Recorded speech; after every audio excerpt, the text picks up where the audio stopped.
कचरा।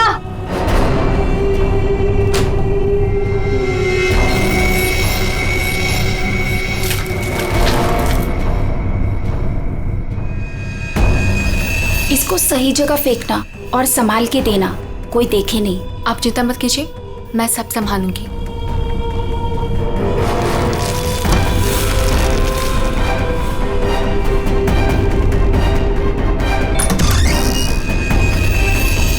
जल्दी दो। कौन है बेटा? कोई नहीं माँ, कचरा वाली थी।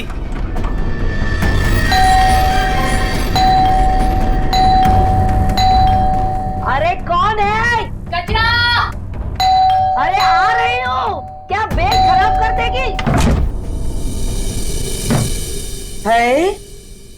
तू कौन है? मैडम, मैं ना नई सफाई वाली है।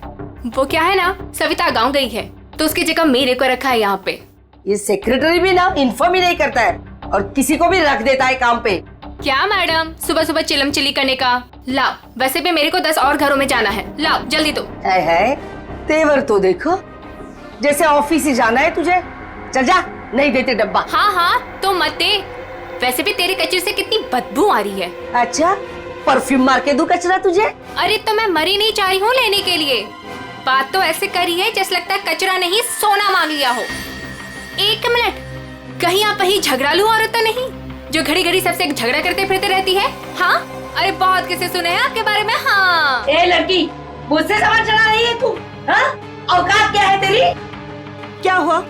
सुबह सुबह ये चिल्लम चिल्ली क्या चल रही है? देखो ना मैडम, मैं ना नई सफाई वाली कचरा लेने के लिए आई थी। वो सविता ना गाँव गई है, उसकी जगह मेरे को रखा है यहाँ पर। मैडम से कचरा क्या मांग लिया? ऐसा लग रहा है कि इसका कचरा बेच करके कोई सोने का महल बना लेगी मैं। बाबा रे बाबा, कितना झगड़ा करती है ये। ओह, तो इसमें कौन सी नई बात है? सबके साथ झगड़ा करना इनकी पुरानी आदत है। आ गई होशियारी झाड़ने। ए सुन, हमारे फटे में टाउन मत अड़ा। Mind your own business. चल, देख रहे हो ना कैसे झगड़ा कर रही है ये। वाह वाह, बड़ी आई। Mind your own business. पहले अपने माइंड का इलाज कराओ। सबके नाक में दम करके रखा है अपने रोज के झगड़ों की वजह से। भाभी जी please, I am sorry, I am really sorry. आप अंदर जाइए। शोभा, अंदर जाओ।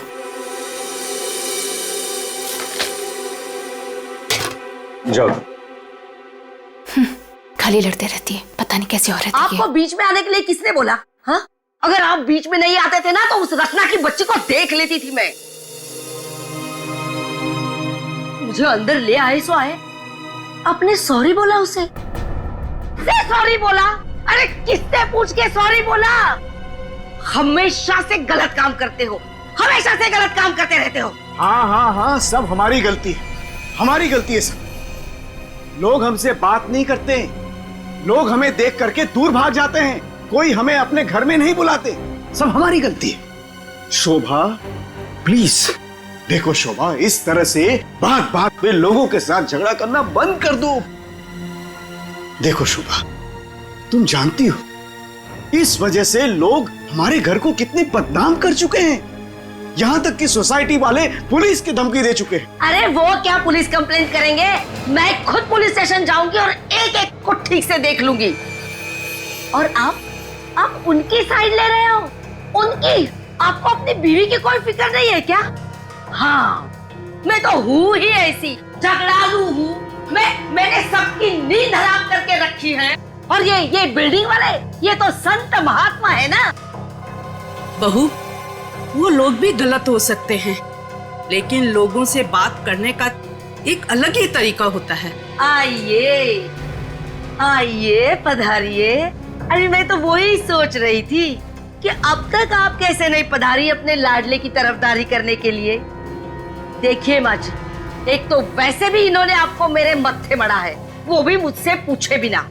मेहमान बनकर आई हो तो मेहमान बनकर रहो घर में। शोभा, माँ से इस तरह से बात नहीं किया करते। तो आप कहो ना अपनी माँ से कि मुझसे बात ही ना करे। अरे पूरा दिन इनकी सेवा करती रहती हूँ, फिर भी ये सब सुनना पड़ता है।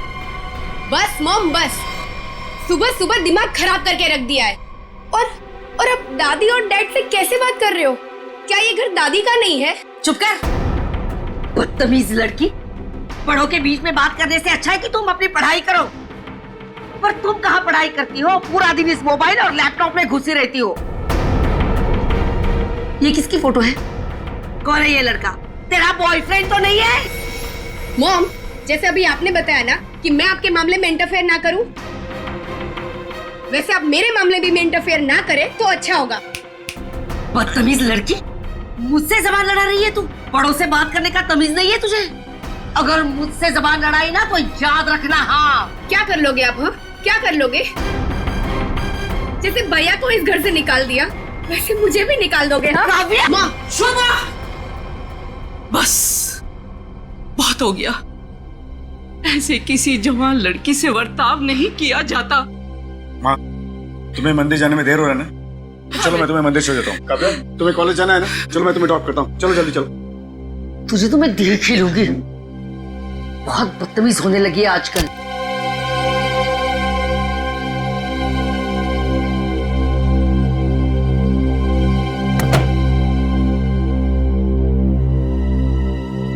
आने दो इस बुढ़िया को मंदिर से, दरवाजा ही नहीं खोलूंगी। देखती हूँ अंदर कैसे आती है।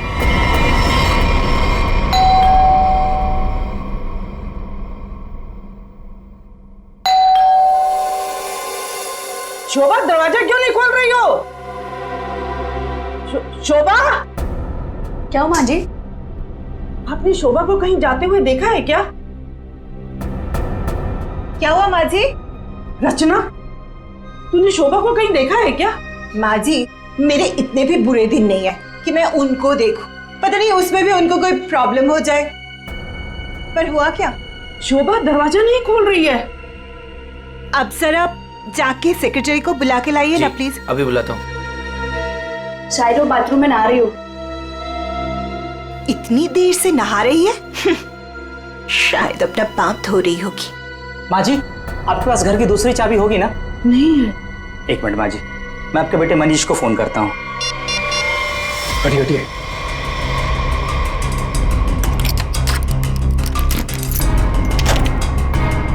माँ, दरवाजा अंदर से बंद है। अंदर से कैसे बंद है? सर, घाव काफी गहरा है, लगता है किसी भारी चीज से वार किया गया है। कोई एक्सीडेंट? इनका पैर फिसला और किसी चीज से टकरा के गिर गई। हाँ, एक्सीडेंट हो सकता है। एक काम करो, घर में जितना सारा फर्नीचर है चेक करो, उसके कॉर्नर चेक करो फर्नीचर के, और फिर देखो कहीं पर नुकीली चीज है क्या, शायद उसी से टकराई हो। सर।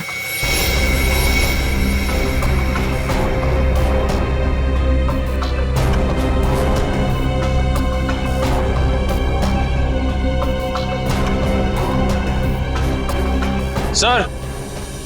हाँ निखिल। सर, टूटा हुआ बांस और सर इस पे खून भी लगा हुआ है। हाँ,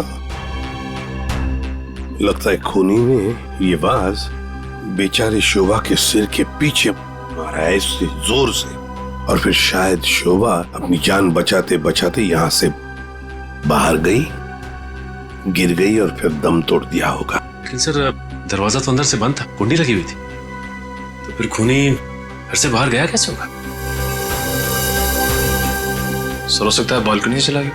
नहीं निखिल, इतनी ऊंचाई से कोई बाहर जा ही नहीं सकता है। सर, घर के बाहर सीसीटीवी कैमरा लगा हुआ। बस तो फिर वो सीसीटीवी कैमरा का फुटेज और लॉबी के सीसीटीवी कैमरा का फुटेज सब देख लेते हैं।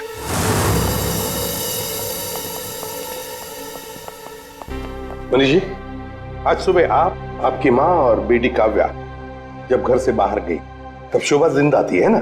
जी सर। मतलब शोभा जी का कत्ल हुआ सुबह 10:30 बजे के बाद में ही। पर काव्या, तुम 11 बजे कॉलेज से वापस क्यों आ गई थी? देखो, चुप रहने का कोई फायदा नहीं है। हमने लॉबी के सीसीटीवी फुटेज में देख लिया है, तुम ठीक 11 बजे बिल्डिंग में अंदर आई थी। काव्या, तुम कॉलेज नहीं गई? वो मेरा फ्रेंड अश्मित हमारी विंग में रहता है, मैं उसी से मिलने वापस आई थी। अपने बॉयफ्रेंड से मिलने गई उसी वक्त जिस वक्त अपनी माँ का कत्ल हुआ।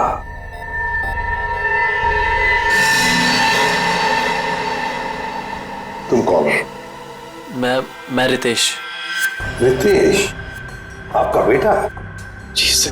पर तुम तो घर छोड़कर चले गए थे। जी वो मैं घर छोड़कर नहीं गया था, मुझे इनकी पत्नी ने घर से निकाल दिया था। मतलब तुम्हारी माँ ने? यही आदर रखते हो अपनी माँ के लिए? यही संस्कार दिया? जब तुम यहाँ रहते नहीं थे तो किस लिए आए थे यहाँ पर? जी वो मैं किशोर से मिलने आया था। सर, अगर आपने सीसीटीवी फुटेज देखा होगा तो आपने देखा होगा कि मैं अपने डॉग को बाहर घुमाने लेके गया था। क्या बात है किशोर, जब ये रितेश तुम्हारे घर पे तुमसे मिलने आया तो तुम अपने घर से बाहर कुत्ता घुमाने निकल गए? हाँ? सर, वो हमेशा आता जाता रहता है, पर इसमें प्रॉब्लम क्या है? प्रॉब्लम है शोभा जी का कत्ल हुआ है, समझे? चलो तुम सबकी बातें मान ली, बच्चे बिल्डिंग में आए अपने दोस्तों से मिलने, मगर घर नहीं गए। बिल्डिंग के अंदर बाहर लोग आते जाते रहे, पर शोभा जी के घर के बाहर कोई नहीं आया। काश अगर कोई भी एक भी शोभा जी से मिलने जाता तो शायद आज बेचारी मासूम शोभा बच जाती। सर, वो कोई बेचारी औरत नहीं थी, जैसी औरत थी उसके साथ वैसा ही हुआ। क्या मतलब? माफ कीजिएगा मनीष भाई, सोसाइटी की इज्जत का सवाल है। सर, शोभा जी का सोसाइटी में किसी के साथ भी बिहेवियर अच्छा नहीं था। आए दिन छोटी छोटी बातों पे झगड़ा करती थी। इवन सर, आज भी उनका झगड़ा हुआ था। झगड़ा हुआ था? किसके साथ? इनसे, रचना जी से। ओह सर, मैंने उसको नहीं मारा सर, मैंने तो कभी किसी मच्छर को भी नहीं मारा सर। एसीपी साहब, इन सोसाइटी के सारे लोगों को मैं जानता हूं, इनमें से ऐसा कोई नहीं है जो शोभा को इस तरह से मार सके। मगर शोभा जी का खून तो हुआ है ना, किसी ने तो किया है। अरे तारिका, ये क्या कर रही हो? ऐसा क्या करते हो डॉक्टर साहब ने? करने दीजिए ना सर, कुछ भला करने जा रही है तो उसे टोकना ठीक नहीं है ना सर? अरे नहीं, मैं जानता हूं अच्छी तरह से।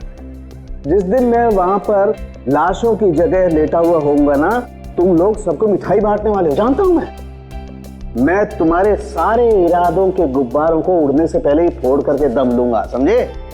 हमारी वजह से आप बच गए सालू के साहब, वरना तारिका ने तो आपका सर फोड़ ही दिया था। अरे मैं तो सिर्फ इनायत कर रही थी। अच्छा, सालू के साहब का सर फोड़ने का? जी नहीं, इस औरत के सर पे किस चीज से बहुत जोर से मारा गया है जिससे इसकी मौत हो गई, ये पता लगाने के लिए।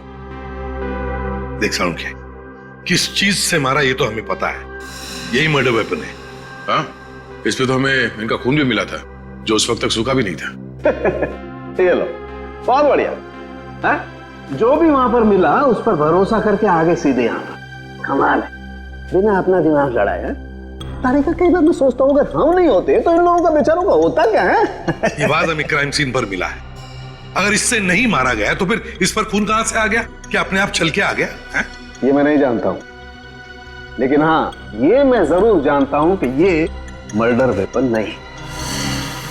डॉक्टर साहब, आप इतने कॉन्फिडेंस के साथ कैसे कह सकते हैं? हाँ, अब आए पॉइंट पर। तो सुनो, इस औरत की मौत हुई है खोपड़ी की हड्डी टूट जाने की वजह से, और हड्डी टूटी नहीं, चकनाचूर हो गई।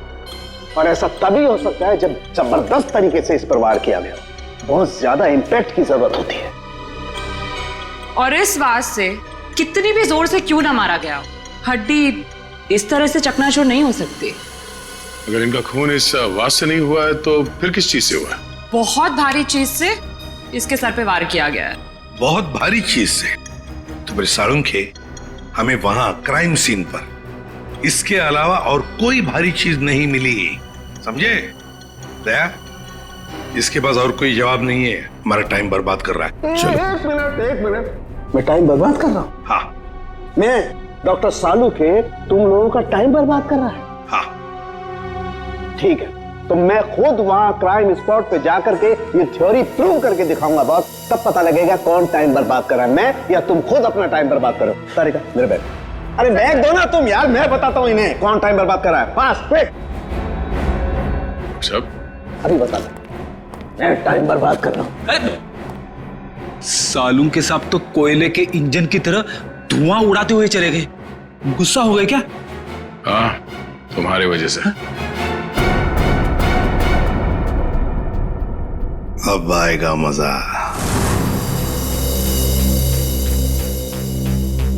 सब कुछ ढूंढ लिया, आप क्या ढूंढेंगे? अपना सर ढूंढो। कहा था ना यार तुमसे, कोई भारी चीज से मारा गया तो भारी चीज ढूंढो ना प्लीज। साहब क्या लगता है, इससे मारा होगा? सर क्या इससे मारा होगा? नहीं, इससे नहीं हो सकता। सर ये देखिए सर, काफी भारी है सर, इससे मारा होगा। सर पे मार के देखो, अगर सर खुल जाएगा तो मान लो। आपके सर पे कैसे मार? Shut up. यार सालों की क्यों टाइम बर्बाद कर रहा है हमारा तू? बस प्लीज मुझे ढूंढने दो। एक काम करो, आप लोग बैठो, मैं जरा ढूंढता हूँ प्लीज।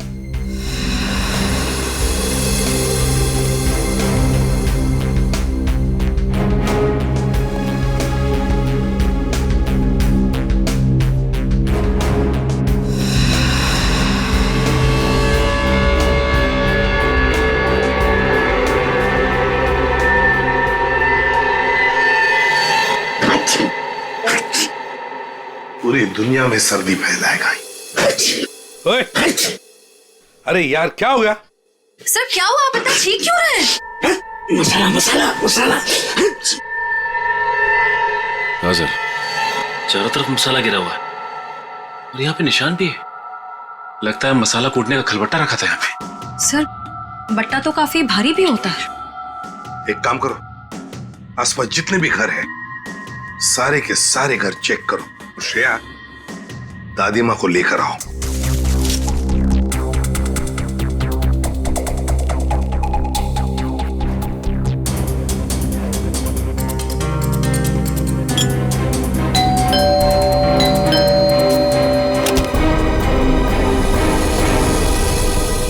आप लोग? हमें आपके घर की तलाशी लेनी है। लेकिन खून तो वहां हुआ है, आपको यहाँ क्या मिलेगा? देखिए, आपकी बिल्डिंग में खून हुआ है। क्या आप चाहती हैं कि एक और खून हो जाए? प्लीज हमें अपना काम करने दीजिए। ओके, आइए।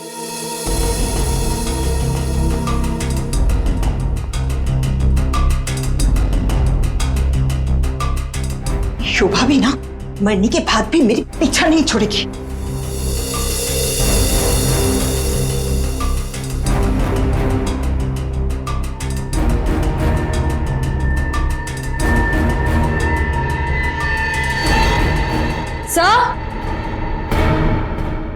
श्रेया, सर ये देखिए।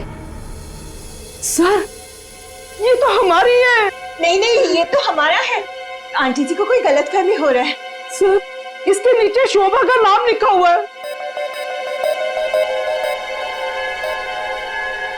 शोभा?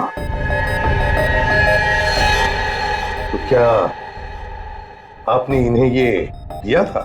नहीं सर, आज सुबह तक तो ये हमारे पास ही था। तो फिर यहाँ कैसे? जरा चेक कर लिया।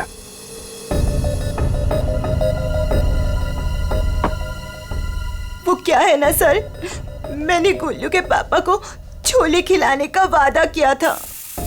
शोभा जी तो मर ही गई थी, वो इससे क्या करती, इसलिए मैं ये लेके चली आई। मैंने कोई खून नहीं किया सर, मैं सच बोल रही हूँ सर, मैंने कोई खून नहीं किया। बॉस, इन पर तो कहीं भी खून के ट्रेसेस नहीं। खून का निशान नहीं, मतलब ये मर्डर वेपन नहीं है। मुझे लगता है शोभा ही हमें बताएगी कि उसका खून कैसे हुआ है और किसने किया।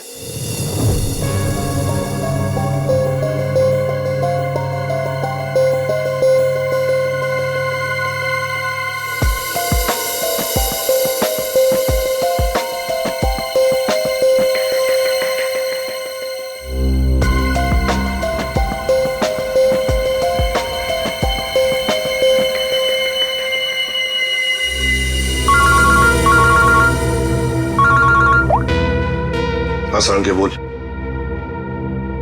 अच्छा, गेरू मिट्टी। अच्छा ठीक है सचिन, मर्डर वेपन का पता चल गया है। पर वो क्या है सर? गमला। गमला? हाँ गमला। साळुंखे को शोभा के कान में गेरू मिट्टी के कुछ अंश मिले। गेरू मिट्टी जो गमले में इस्तेमाल होती है। सर हमें शोभा के घर में एक भी फ्लावर पॉट नहीं मिला है। देखते हैं।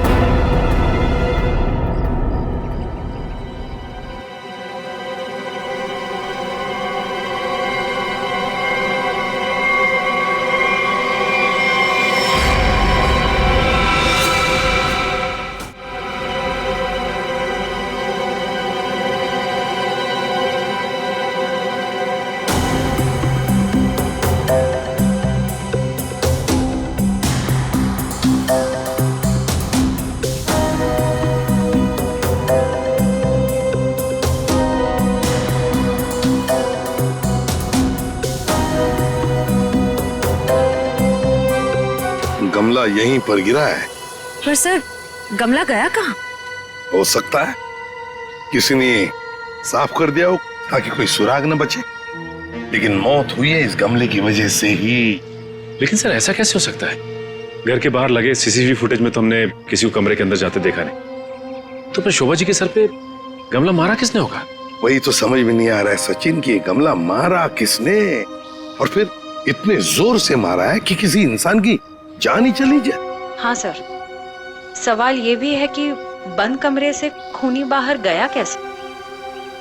जमीन चीर के या आसमान फाड़ के? जमीन चीर के तो नहीं निखिल, जमीन चीर के नहीं, आया होगा तो आसमान फाड़ के ही।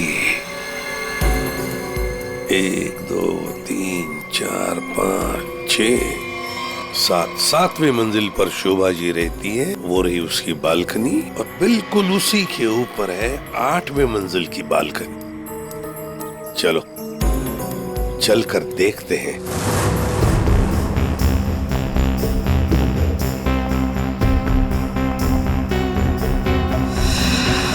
सर? श्रेया, सर ये देखिए, स्टैंड जैसा कुछ है। स्टैंड जैसा तो है।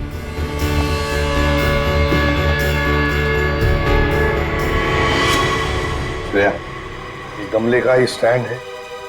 गमला इसी स्टैंड पर था। ये देखो, यहाँ से गमला यूं धक्का मार के नीचे फेंका गया। ये फ्लैट किसका है? सर किसी NRI का है, और बिल्डिंग का सेक्रेटरी होने के नाते इसकी चाबी सिर्फ मेरे पास ही रहती है सर। क्या हाल फिलहाल में यहाँ पर कोई आया था? मुझे नहीं पता। तुम्हें पता नहीं? तो फिर इसका एक ही मतलब हो सकता है कि जबकि इस फ्लैट की चाबी सिर्फ तुम्हारे पास ही है, तो इस फ्लैट में भी सिर्फ तुम ही आए होंगे। ये क्या कह रहे हैं सर? मेरे कहने का मतलब है कि फ्लैट की चाबी उन्होंने मुझे दी थी। क्या है सर कि सारे एम्प्टी फ्लैट की चाबी ऑफिस के ड्रॉअर में होती है। एजेंट लोग सर कभी भी आते जाते रहते हैं, तो सर मैं 24 घंटे उनके लिए घर पे थोड़ी ना रहूंगा सर। ये खाली फ्लैट्स की चाबियां ऑफिस में रहती है, ये बात सबको पता है? हाँ, हमारे सारे रेजिडेंट्स और सारे कमिटी मेंबर्स को ये बात पता है। हमारे अलावा कोई भी कभी भी ऑफिस जाकर चाबी ले सकता है। वाह, देखा कितने अच्छे सेक्रेटरी है ये सोसाइटी के, जबकि सारी जिम्मेदारी तुम्हारे ऊपर है। फ्लैट के अंदर कोई भी घुस सकता है, कुछ भी कर सकता है।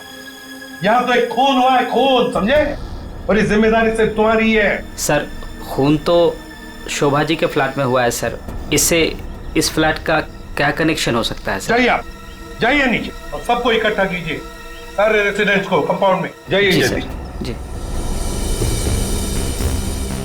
सचिन, ये देखो, हम हैं 8वीं मंजिल की बालकनी पर और शोभा जी रहती थी 7वीं मंजिल पे। जब शोभा जी वहां अपनी बालकनी से बाहर झुकी होगी किसी काम की वजह से, तब 8वीं मंजिल के मतलब यहां से वो गमला शोभा जी के सिर पर मारा गया, ठाम करके ऐसे।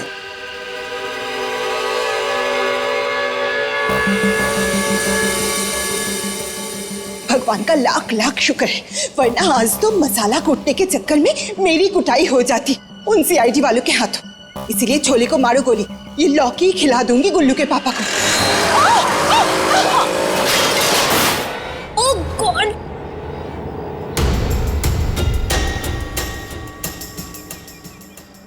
ये क्या किया? आज तो शायद लौकी भी नसीब में नहीं है। एक्सक्यूज मी, हाँ गलती आपकी है। एक तो आप मेरे बीचों बीच आ गई, उल्टा आप मुझे सुना रही हैं।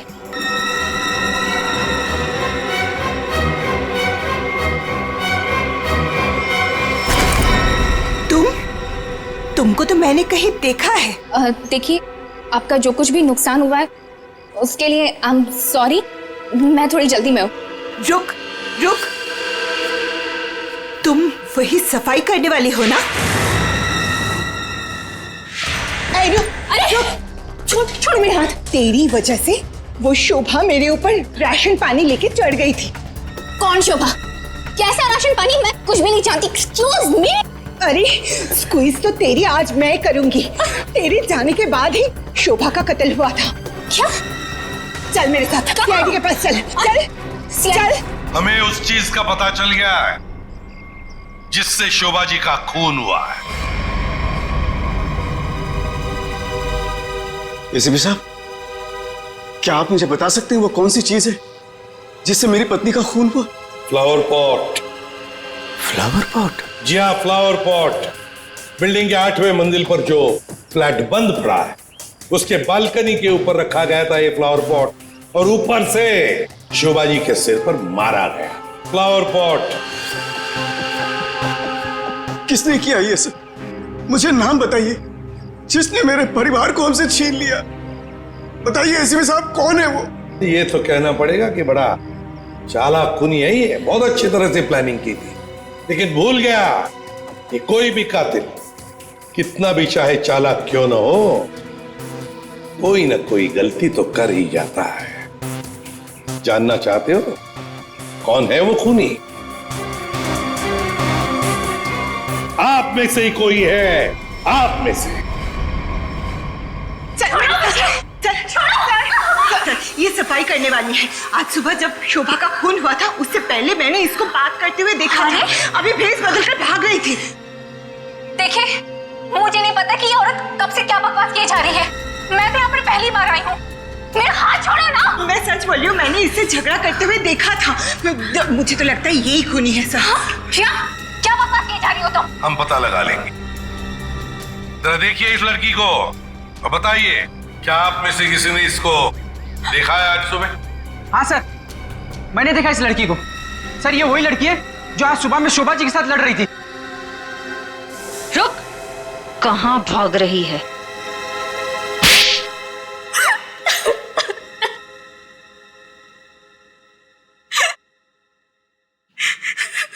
ये सब रोना धोना बंद करो और बताओ कौन कौन है इसके पीछे। तुम्हारे अकेली का काम नहीं है ये। बताओ जल्दी। कौन कौन मिला हुआ है तुम्हारे साथ इस काम में? हाँ? क्यों खून किया शोभा का? खून? नहीं सर, मैंने कोई खून नहीं किया। मुझे कुछ नहीं पता, मैं सच कह रही हूँ। जमाना बड़ा बदल गया है सर। इतनी महंगी घड़ी और ब्रांडेड चप्पलें पहन के घूम रही है। यहां तो सीआईडी में ईमानदारी से काम करने के बाद पिछले 5 साल में ये वाले जूते पहन पाया हूं मैं। हाँ, सच कह रहे हो फ्रेडी। लेकिन ये है ना, मुखौटा पहनी है सफाई कामगार का, है तो कोई और ही। पूर्वी, ऐसे नहीं बताइए। हाँ, बोल नहीं। प्लीज मैम, मुझे मत मारिए। मैं बताती हूँ, मैं सब सच बताती हूँ। दरअसल मेरे पास एक फोन कॉल आया था। कौन लोग थे मुझे नहीं पता, लेकिन वो लोग शोभा से बदला लेना चाहते थे। बदला कैसे लेना है वो सारे इंस्ट्रक्शन मुझे फोन पर बता दिए गए थे। मैंने बस उसे फॉलो किया था और कुछ नहीं किया था, खून नहीं किया था सर। एक अनजान आदमी ने तुम्हें फोन कॉल किया और तुम उसकी मदद करने के लिए तैयार हो गई? हाँ सर। ऐसी क्या दुश्मनी थी तुम्हारी शोभा से? सर, शोभा अच्छी औरत नहीं थी। वो बहुत ही घमंडी और झगड़ारू किस्म की औरत थी। समय एक स्टोर में सेल्स गर्ल का काम किया करती थी। मेरे स्टोर में आई वो एक दिन, नेल पेंट दिखाने के लिए कहा। नेल पेंट का ढक्कन जब मैं खोल रही थी तो सर गलती से वो नेल पेंट की कुछ बूंदें उसके साड़ी के पल्लू पे गिर गई थी सर। उसके बाद उसने जो हंगामा खड़ा किया, मैंने उससे माफी मांगी, मिन्नती की कि प्लीज मुझे माफ कर दीजिए, लेकिन उसने उसने मेरी एक बात भी नहीं मानी। मैनेजर के पास चली गई सर। मैनेजर ने मुझे नौकरी से बाहर निकाल दिया। 2 महीने तक मुझे कहीं कोई नौकरी नहीं मिली। घर का किराया तो दूर, खाने तक को मेरे पास पैसे नहीं थे। मकान मालिक मेरे सिर पर चढ़ करके मुझे परेशान करने लगा, कहा कि निकलो मेरे घर से। सर, उसने मेरी पूरी जिंदगी तबाह कर दी। फिर मैंने ठान लिया था कि उस शोभा से मैं बदला जरूर लूंगी। इसलिए तुमने कानून को अपने हाथ में लेने का फैसला किया है? सर, मैं मानती हूँ कि मुझसे बहुत बड़ी गलती हो गई। प्लीज आप लोग मुझे माफ कर दीजिए, प्लीज। ये लो, सब कुछ मान लिया तो माफी मिल गई? ऐसे लगता है तुम्हें? है? तुम्हारी सजा हम कम कर सकते हैं, मगर एक शर्त पर। हाँ सर, मुझे आप लोगों की सारी शर्त मंजूर है। बताइए मुझे क्या करना होगा। तो ये बताओ कि फोन पे एग्जैक्टली क्या इंस्ट्रक्शन दिए गए थे तुम्हें? मुझे बस वो फ्लावर पॉट गिरने के बाद उसे साफ करने के लिए कहा गया था। वो फ्लावर पॉट जैसे बालकनी से शोभा के सर से टकराकर नीचे गिरा तो मेरे पास उसे झट से साफ करके वहां से मैं निकल गई। बस यही किया था मैंने। वो फ्लावर पॉट किसने फेंका था? Flower pot? नहीं, किसी ने फेंका नहीं था। किसी ने नहीं फेंका? ये कैसे हो सकता है? कोई तो ऊपर था फेंकने वाला। नहीं सर, मैं सच कह रही हूँ, वहाँ पर कोई नहीं था। वो फ्लावर पॉट अपने आप गिरा था। कौन था ऊपर? यकीन कीजिए, मैं क्यों झूठ बोलूंगी आप लोगों से।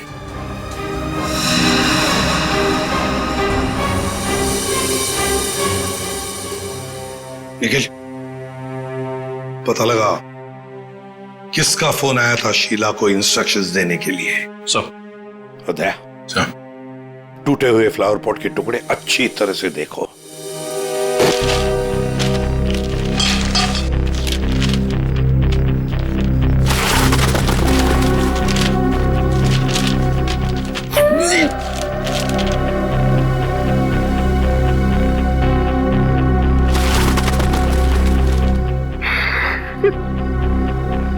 सीआईडी पे इतने साल काम करके यही इज्जत मिली। क्या हुआ पंकज सर? कोई इज्जत चाहिए आपको? नहीं, वो सर, इसमें सिर्फ सड़ा हुआ कचरा है सर, और कुछ भी नहीं है सर। यहाँ पे थोड़ी देर और खड़ा रहा ना तो मैं बदबू के मारे शहीद हो जाऊंगा सर। कुछ नहीं होगा तुम्हें, काम पे ध्यान दो।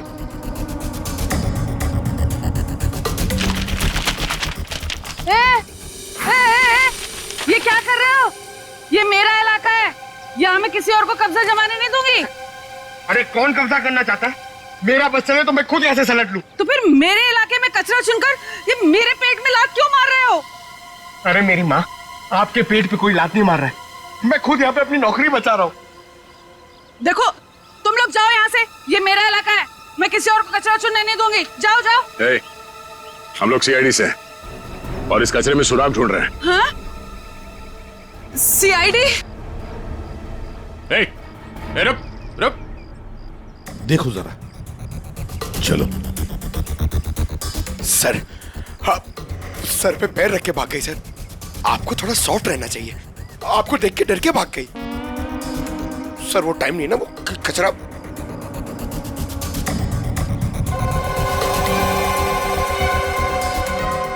सर, हाँ?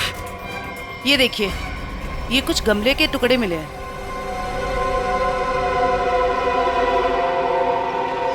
अच्छा, खून लगा हुआ है। हाँ दया, लगता है ये वही फ्लावर प्लॉट है जिससे खून हुआ है। अब ये खून शोभा का है या नहीं, ये तो फोरेंसिक लैब से ही पता चल जाएगा। लेकिन और भी तो कुछ होना चाहिए यहाँ पर, और कुछ होना चाहिए। देखो जरा, अच्छी तरह से देखो दोबारा। सर बाकी तो हमने हर जगह देख लिया सर, और ऐसा कुछ मिला नहीं जो। देखो तो सही। यहाँ मैंने कुछ नहीं किया साहब, मैं निर्दोष हूँ साहब, मैं निर्दोष हूँ। कुछ नहीं किया तो हमें देख के भागी क्यों? वो साहब, बिरजू कह रहा था कि जब भी पुलिस वाले देखो ना तो अपनी जान बचाओ और भागो, पता नहीं फिर कब मुसीबत में फंस जाए। एक मिनट देखो, किसी भी मुसीबत में नहीं फंसोगी तुम। इतना बताओ, क्या सुबह तुमने यहाँ से कुछ कचरा उठाया था? हाँ? घबराओ मत, उठाया था कचरा? हाँ, उठाया तो था, इस थैले में ही है। दिखाओ जरा। नहीं नहीं, मैं नहीं दूंगी, ये मेरी रोजी रोटी है साहब। अरे हमें उसका भजिया नहीं तलना है, हमें सिर्फ ये देखना है कि उसके अंदर क्या है। इधर दो।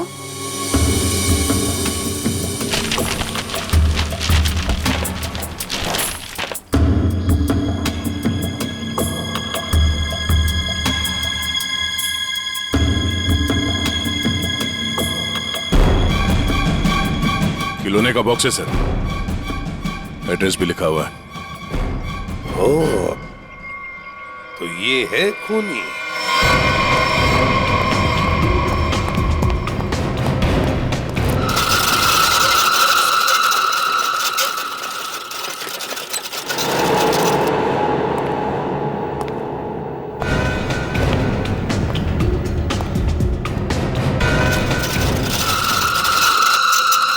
कौन है? कौन है? अरे कौन है यहाँ? सामने आओ। कौन है?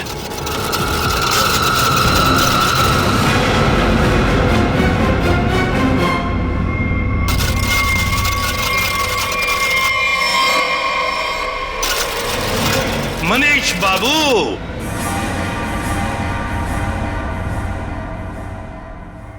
हाँ, खिलौनों के साथ बहुत खेल खेल लिए, अब ये तुम्हारा खेल खेलना खत्म। मैंने आगे रास्ता बंद है। मैंने कुछ नहीं किया। अब ये बता, शोभा को क्यों मारा तुमने? मैंने नहीं मारा, मैंने नहीं मारा।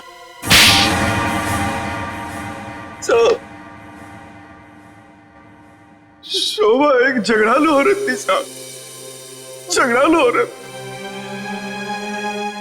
हमेशा गालियां देती थी साहब, हर छोटी मोटी बात पे चिल्लाती थी, भद्दी भद्दी गालियां देती थी। आतंक था साहब उसका एक। हम सबको वो मेंटली टॉर्चर दे रही थी साहब, लेकिन फिर भी हम सबने सहा, हर बात को सहा साहब। जब तक ये बात घर के चार दीवारी तक थी तब तक तो ठीक था, लेकिन धीरे धीरे ये बात साहब घर के चार दीवारी से बाहर निकल के मोहल्ले तक फैल गया। आए दिन लोग पड़ोसी हमारे पास आते थे कंप्लेन लेकर के, शोभा ने किसी का झगड़ा किया, मारपीट किया। तंग आ चुके थे साहब, हम लोग तंग आ चुके थे।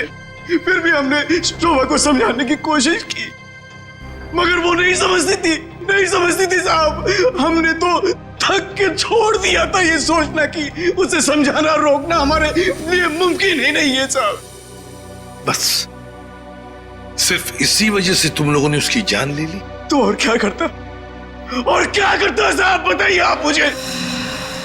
सोसाइटी वालों ने उसे तंग आकर के हमें नोटिस दिया घर खाली करने के लिए।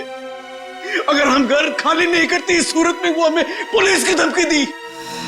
अगर ऐसा था तो डिवोर्स दे देते उसे मारने की क्या जरूरत थी? उसकी भी कोशिश की थी साहब, मैंने, मगर उसने मुझे धमकी दी थी कि अगर मैंने उसे डिवोर्स दिया तो वो मुझे कोर्ट में घसीट के ले जाएगी। मेरे ऊपर डोमेस्टिक वायलेंस का इल्जाम लगाकर वो मेरे ऊपर केस करने वाली थी साहब। मैं मजबूर था, कुछ नहीं कर पाया साहब। रितेश, शोभा तो तुम्हारी माँ थी ना?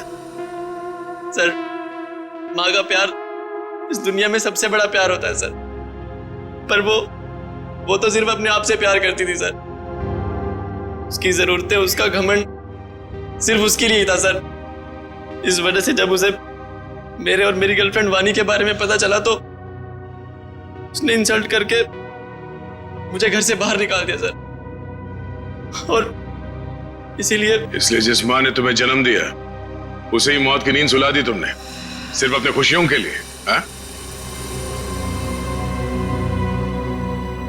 एक दिन रितेश मेरे पास आया एक सुझाव लेकर। उसने कहा कि पापा, अगर हमारी जिंदगी में शांति और चैन चाहिए तो शोभा की जिंदगी खत्म करनी होगी।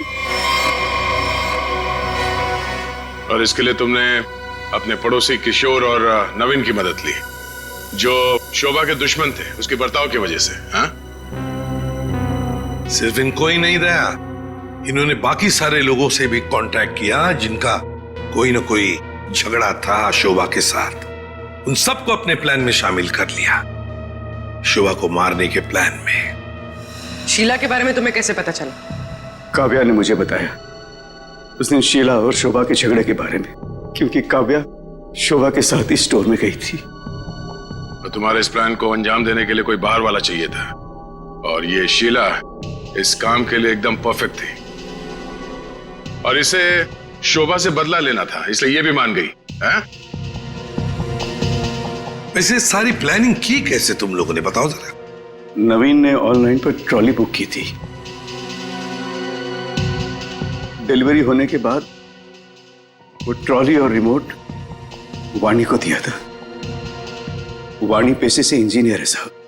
वो ट्रॉली और गमले को किस तरह से रखना है इसकी प्लानिंग उसी ने की थी, और फिर वो ट्रॉली और रिमोट लाके किशोर को दे दिया, और फिर काव्या और रितेश ने मिलकर वो गमले और ट्रॉली को ऊपर बैल्कनी में सेट कर दिया। तुम्हें कैसे पता चला कि ये शोभा बालकनी में किस वक्त आने वाली, कितने बजे? साहब हर रोज सुबह 10 बजे एक भाजी वाला ठेला लेकर के हमारे बिल्डिंग के नीचे आता है, और शोभा उस पर बैल्कनी में खड़े होकर के खड़ी खोटी सुनाती थी साहब, चिल्लाती थी, झगड़ती थी उससे। बस मुझे उसी मौके का इंतजार था।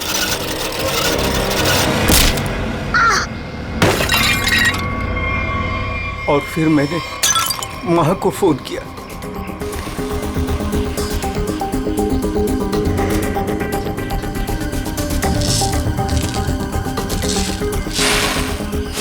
कभी एक बार भी नहीं सोचा कि शोभा के ऐसे स्वभाव के पीछे कोई वजह हो, कोई कारण हो सकता है उसे कोई दिमागी बीमारी हो जिसका इलाज हो सके?